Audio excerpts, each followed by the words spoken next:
Selamat Hari Buruh, dan hari ini ratusan ribu buruh memperingati Hari Buruh Sedunia atau May Day yang dipusatkan di kawasan Monas, Jakarta.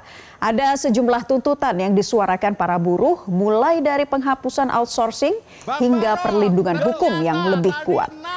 Konfederasi Serikat Pekerja Indonesia sebagai penggagas aksi menyampaikan 6 tuntutan utama yang menjadi sorotan. Di antaranya penghapusan sistem outsourcing, pengesahan RUU Perlindungan Pekerja Rumah Tangga, dan pengesahan RUU Perampasan Aset untuk pemberantasan korupsi. Perjalanan peringatan Hari Buruh di Indonesia tidak selalu mulus dari masa ke masa. Di masa pemerintahan Soeharto, Hari Buruh tidak dirayakan karena identik dengan ideologi komunisme yang saat itu dilarang keberadaannya. Gerakan buruh baru mendapatkan kembali eksistensi dan kekuatan politiknya pada masa reformasi hingga saat ini. Presiden Prabowo menjadi presiden kedua yang menghadiri peringatan May Day setelah presiden pertama RI Soekarno. Barok sekarang. Mari kita dengarkan bersama-sama teman-teman. Sambut dengan meriah Tip E.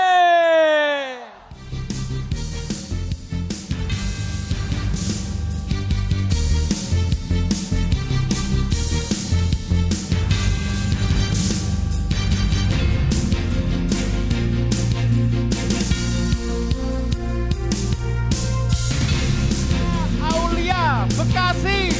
Mana Mbak Aulia? Presiden Prabowo berjanji akan membentuk Dewan Kesejahteraan Buruh Nasional atau DKBN dalam waktu dekat. Nantinya DKBN akan diisi oleh tokoh-tokoh buruh nasional. Lalu apa tugas DKBN? Informasi selengkapnya akan disampaikan jurnalis Metro TV Bianca Sumendap dari Istana Negara Jakarta.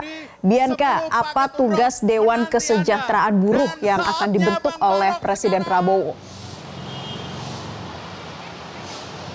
Ya, selamat sore Naila dan pemirsa. Informasi yang bisa kami sampaikan betul sekali bertepatan dengan Hari Buruh Internasional atau May Day. Presiden Prabowo Subianto memberikan hadiah begitu untuk seluruh buruh, yakni adalah dengan membentuk Dewan Kesejahteraan Buruh Nasional atau DKBN. Nah, Naila dan pemirsa, memang ada sejumlah tugas begitu yang disampaikan oleh Presiden Prabowo Subianto terkait dengan dibentuknya DKBN ini. Di antaranya adalah menjadi wadah koordinasi antara pemerintah dan juga para serikat pekerja, selanjutnya dengan pengusaha, di mana hal ini bertujuan begitu untuk merumuskan kebijakan yang berpihak kepada para buruh. Dan selanjutnya pemirsa adalah terkait dengan DKBN sendiri ini ditugaskan begitu untuk memberikan masukan secara langsung kepada Presiden Prabowo Subianto terkait dengan kesejahteraan para buruh dan apa yang harus dilakukan. Dan kalau kita lihat juga dari sisi tugas begitu, apa saja tugas-tugas dari DKBN atau Dewan Kesejahteraan Buruh Nasional ini, diantaranya adalah merancang dan mengusulkan program kesejahteraan buruh. Selanjutnya adalah menjadi wadah komunikasi antara pemerintah dan juga serikat pekerja. Selanjutnya terkait dengan memberikan rekomendasi kebijakan upah dan juga perlindungan nasional. Kalau kita lihat juga Naila dan pemirsa, hal ini berkaitan begitu terkait dengan kebijakan upah dan juga minimum nasional, selanjutnya juga jaminan sosial dan juga perlindungan kerja yang tentu ini diharapkan oleh setiap para buruh. Dan tugas lainnya dari DKBN atau Dewan Kesejahteraan Buruh Nasional ini adalah mengawasi begitu terkait dengan pelaksanaan program kesejahteraan buruh, dan yang terakhir adalah untuk mendorong investasi sosial bagi setiap buruh. Dan tentu ini diharapkan dengan kehadiran dari Dewan Kesejahteraan Buruh Nasional ini dapat meningkatkan begitu terkait dengan kesejahteraan dari setiap para buruh begitu, karena tadi kalau kita lihat Naila dan pemirsa, momen di mana Presiden Prabowo Subianto ini menyapa secara langsung kepada ribuan buruh yang hadir di Monumen Nasional atau Monas, di mana ini terlihat sekali bahwa para buruh ini tentu berharap dengan adanya kebijakan-kebijakan yang akan disampaikan oleh Presiden Prabowo Subianto ini berpihak begitu pada setiap buruh begitu. Tentunya ini berkaitan dengan kesejahteraan dari para buruh juga. Dan Naila, bukan saja DKBN yang dibentuk oleh Presiden Prabowo Subianto di momen Hari Buruh hari ini, tetapi Presiden Prabowo Subianto juga menyampaikan begitu pada momen ini juga akan membentuk yakni adalah Satgas PHK. Nah, pemirsa, kita akan lihat untuk pernyataan yang akan disampaikan oleh Presiden Prabowo Subianto. Berikut cuplikannya. Saya ingin memberi hadiah kepada kaum buruh pada hari ini. saya akan membentuk segera Dewan Kesejahteraan Buruh Nasional yang akan terdiri dari semua tokoh-tokoh pimpinan buruh seluruh Indonesia. Dan mereka tugasnya adalah mempelajari keadaan buruh dan memberi nasihat kepada Presiden mana undang-undang yang nggak beres, yang nggak melindungi buruh, mana regulasi yang nggak benar.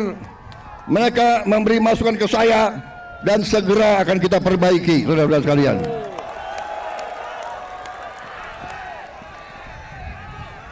Saudara-saudara sekalian, kita juga atas saran dari pimpinan buruh, atas saran dari Pak Said Iqbal dan Pak Jumbur, kita akan segera membentuk Satuan Tugas PHK. Kita tidak akan membiarkan rakyat kita tidak akan biarkan pekerja-pekerja di PHK-kan seenaknya. Dan itu dia pemirsa pernyataan yang disampaikan oleh Presiden Prabowo Subianto, di mana selain membentuk DKBN, Presiden Prabowo Subianto sendiri juga membentuk begitu terkait dengan adanya Satgas PHK atau Satuan Tugas Pemutusan Hubungan Kerja, di mana ini pembentukannya sendiri bertujuan begitu untuk merespon kekhawatiran para buruh terhadap terjadinya gelombang PHK. Dan kalau kita lihat pemirsa, memang ada sejumlah tugas utama dari Satgas PHK ini, di antaranya adalah terkait dengan mendeteksi dini potensi PHK. Selanjutnya juga melakukan kajian industri, dan selanjutnya juga adalah memberikan rekomendasi kebijakan, dan yang terakhir adalah berkoordinasi dengan serikat buruh dan juga pemerintah. Nah pemirsa, memang tentunya diharapkan dengan adanya Satgas PHK ini bisa menjadi salah satu wadah begitu ataupun kebijakan begitu yang tentunya ini berharap bisa berpihak pada setiap para buruh. Dan itu dia pemirsa informasi yang bisa kami sampaikan terkait dengan apa yang akan dibentuk oleh Presiden Prabowo Subianto di momentum Hari Buruh ini. Kembali ke studio, Naila. Terima kasih rekan Bianca Sumendap melaporkan dari Istana Negara Jakarta. Selamat bertugas kembali. Jelajahi cara baru mendapatkan informasi. Download Metro TV Extend sekarang.